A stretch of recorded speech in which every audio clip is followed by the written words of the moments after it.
Salut à tous et bienvenue dans cette nouvelle vidéo. Aujourd'hui on fait le book haul du mois de juin. Il y a encore pas mal de petits nouveaux pour cette fois-ci et donc beaucoup de romans mais aussi de la BD et du comics. On commence avec Transcendante qui est le tome 2 de Immaculée de Kathleen Detweller dans la collection R. Alors le premier tome il s'appelle Immaculée et ça représente très bien l'histoire. C'est-à-dire qu'en fait on suit une jeune fille qui du jour au lendemain se retrouve enceinte et sa grossesse est une grossesse immaculée, en fait elle est vierge. Le problème maintenant qui se pose c'est que il y en a qui la croient et d'autres qui ne la croient pas. Tout le livre en fait repose non pas sur le côté religieux de la grossesse immaculée, c'était un petit peu, je me souviens parce que j'avais eu peur, en fait ça repose plus sur le message humain qui est derrière, sur la foi en fait qu'ont les gens, c'est-à-dire que ceux qui la croyaient pouvaient l'ériger au rang de nouvelle Marie et ceux qui ne la croyaient pas voulaient la faire brûler vive. Il y avait vraiment des extrêmes et il y avait aussi la famille, les proches, voir comment est-ce qu'ils réagissaient, comment est-ce qu'elle était soutenue, c'était vraiment très sympa. Ce tome 2 se passe bien des années plus tard et en fait on suit donc la fille de Minard, l'enfant miraculé, et du coup cette fois-ci on commence avec un personnage qui pareil est complètement paumé, elle ne sait pas en fait qui elle est vraiment. Je ne vous spoil pas, hein, c'est ce qui est écrit en haut là de la quatrième. Du coup c'est intéressant de retrouver ce schéma de quand elle découvre la vérité et évidemment tout ce qui s'ensuit, notamment aussi parce que le livre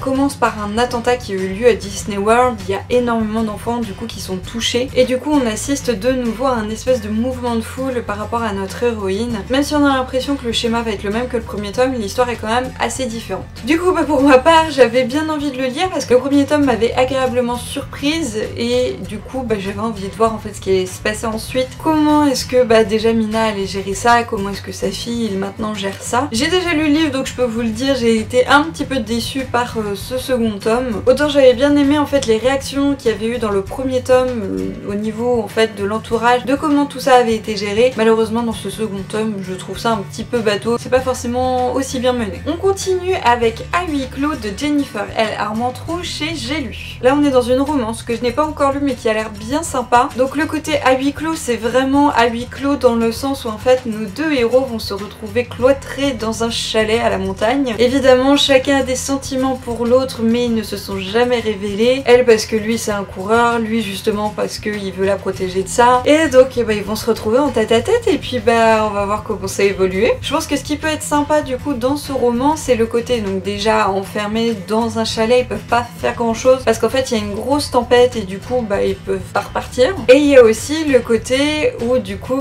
ça va se passer je pense seulement sur quelques jours. Ça risque donc d'être assez puissant en émotion parce que du coup très rapide et très soudain pour eux. J'ai hâte de le lire. On passe à une BD avec nom de code Evie, le premier tome de Joe Sugg chez Dreamland. Pour information, Joe Sugg en fait c'est un youtubeur anglais, on va dire plutôt dans l'humour. Et du coup quand on m'a proposé en fait de découvrir son roman graphique, je me suis dit que ça pouvait être sympa de voir un petit peu ce que ça donnait. Pour le principe de l'histoire en fait c'est que donc on a notre héroïne qui ne s'entend pas spécialement avec ses camarades, clairement elle est rejetée. Dès qu'elle passe en fait il y a des messes basses, on se moque d'elle. Vraiment la vie au lycée est pas simple. Quand elle rentre chez elle c'est pas forcément simple non plus. Et en fait un jour elle découvre un univers au travers de son ordinateur dans lequel en fait les gens évoluent un petit peu en fonction d'elle on va dire. Et donc elle va découvrir cet univers jusqu'au moment où tout va partir en sucette. Je l'ai déjà lu du coup je peux déjà vous dire qu'au niveau du graphisme c'est pas mal, je trouve que ça rend assez bien. Pour l'histoire en général mon avis était assez mitigé parce que il y avait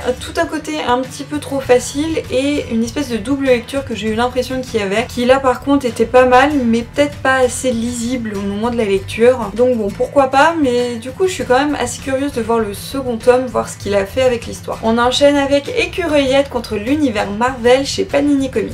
Écureuillette, peut-être que vous la connaissez un peu plus sous le nom de Squirrel Girl. En fait c'est une super héroïne qui a un petit peu de gène d'écureuil et c'est un héros super badass de l'univers Marvel et du coup ce comics le représente bien. C'est elle contre tous les autres et elle leur met la pâtée. J'aime beaucoup le personnage qui a beaucoup d'humour, vraiment je vous conseille. Là pour l'histoire c'est un peu dur du coup de vous raconter sans vous spoiler parce que je trouve ça sympa de découvrir un petit peu le pourquoi du comment. Toujours est-il que l'histoire commence vite, bien fort, ça démarre au quart de tour et quand elle commence à mettre la pâtée en fait à tous les personnages Marvel, je trouve ça juste génial. Et en plus c'est vrai qu'elle ne paye pas de mine, le côté juste écureuil, on se dit que ça reste assez bateau comme super pouvoir. Donc j'aime beaucoup le caractère du personnage, j'aime beaucoup, je recommande vraiment Squirrel Girl, c'est super sympa. Ensuite on a Follow Me de Ave Giger chez la collection R. Ici on suit le personnage de Tessa qui en fait est victime d'agoraphobie, c'est-à-dire qu'elle a peur en fait des foules. Du coup tout simplement elle ne sort pas de chez elle et en fait sa seule manière de s'évader c'est de faire partie d'un fandom d'une superstar de rock.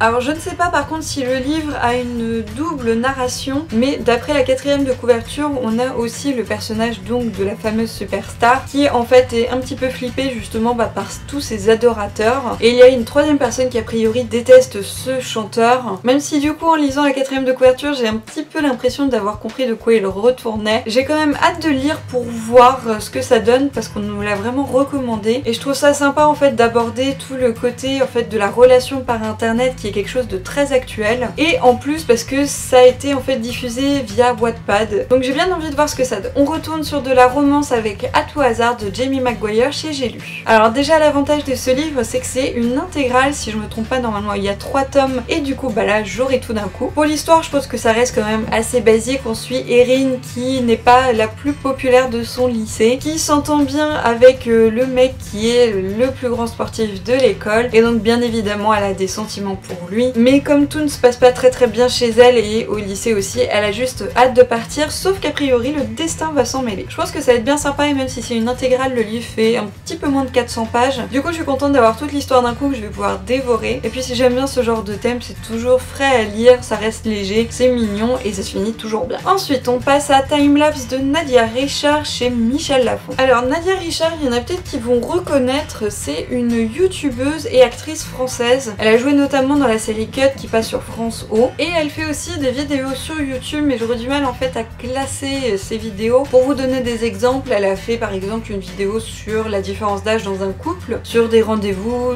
voilà, beaucoup de choses autour du thème de la relation, mais pas que, il y a aussi sur les amis, sur la vie en général, ce genre de choses. Pour son premier roman, en fait, là, Timelapse, ça parle d'une jeune fille qui est à la fac et qui se rend compte un petit peu du jour au lendemain qu'en fait elle peut arrêter le temps. Pour avoir déjà lu le roman, du coup je vais rajouter une petite notion justement à ce que je viens de vous dire parce que c'est comme ça qu'est présenté le livre. Il y a aussi tout un côté très roman je trouve entre le personnage principal et un nouveau venu dans sa fac, et je trouve très important de le souligner parce que ça prend quand même une grosse partie de l'histoire. Attention aussi, le personnage est à la fac, donc c'est vrai que moi j'avais tendance à ranger le livre en new adulte, mais le style de l'histoire, d'écriture, les personnages, les réactions, etc. moi ça m'a fait plutôt penser à des lycéens. C'est aussi à prendre en compte au moment de la lecture. Personnellement du coup à cause de ça en fait j'ai pas vraiment aimé le livre, par contre je trouve très sympa le principe de pouvoir arrêter le temps. Ça c'est vraiment en fait ce qui m'a séduit tout de suite et qui m'a donné envie de le lire. Donc si vous aimez aussi ce principe et tout le mystère qui peut l'entourer, ça peut fonctionner pour vous. Le roman suivant c'est le tome 3 de Follow Me, Dernière chance de Fleur Anna chez Hugo. Pour chaque tome on suit un couple différent et donc pour celui-ci par contre on retrouve deux personnages qu'on a déjà vus auparavant. Il s'agit en effet en fait de Sofiane et Audrey qui sont le reste de la coloc qu'on suit donc du coup depuis le premier tome. À voir du coup ce que va donner cette histoire parce qu'en fait il y a quand même pas grand chose de dit sur la 4e de couverture, hormis que personne ne prend Sofiane au sérieux mais que Audrey prend tout trop au sérieux, que c'est parfois plus simple d'ignorer ce que la vie nous met sur notre chemin jusqu'au moment où la dernière chance arrive. C'est un petit peu mystérieux tout ça, mais je sais que j'avais bien aimé les deux autres tomes, en fait le style de l'écriture, les personnages, l'histoire, tout ça était assez sympa, donc je fais confiance à l'auteur pour ce 3e tome même si je ne sais pas exactement de quelle dernière chance il s'agit, je pense que ça va être pas mal. Ensuite on passe à Scotland Street de Samantha Young chez J'ai lu. Juste pour resituer, il s'agit en fait du 5e tome de la saga Dublin Street, et donc comme à chaque fois on suit encore un nouveau couple.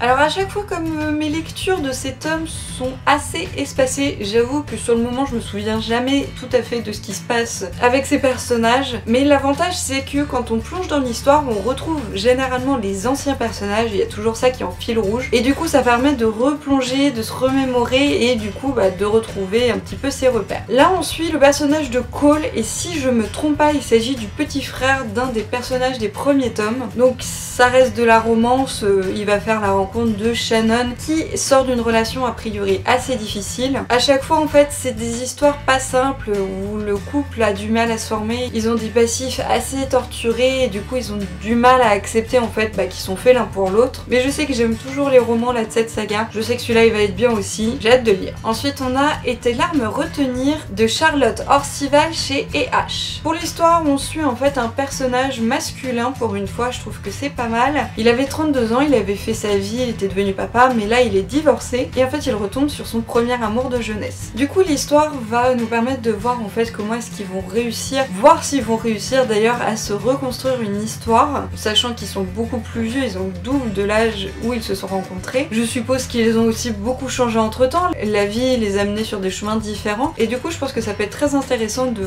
voir ce qui les réunit encore, voir si l'amour suffit, est-ce que les sentiments sont aussi toujours les mêmes. Et le petit plus c'est qu'en fait ces retrouvailles se passent une semaine avant les événements du 11 septembre, ce qui crée je suppose une atmosphère assez difficile et donc j'ai vraiment hâte de lire, je pense que ça va être assez puissant en émotion. Et le dernier livre que je vous montre pour ce book haul c'est L'instant précis où les destins s'entremêlent de Angélique Barbera chez Michel Lafon et là par contre c'est l'édition de chez J'ai lu. Alors je suis en train de le lire, j'ai tout juste commencé mais du coup je peux déjà vous dire que le début c'est quand même pas facile. C'est une histoire en fait très dure et du coup je ne vous spoil pas, c'est aussi dans la 4e. C'est en fait l'histoire de deux personnes, l'un qui a vu sa mère mourir sous les coups de son père, l'autre en fait elle est mariée à quelqu'un qui en fait se révèle être violent et donc qui la bat aussi, jusqu'au jour où les deux vont se rencontrer et où je l'espère leur vie va complètement changer. Le thème principal est donc vraiment pas évident, hein. Franchement les premières pages c'est quand même...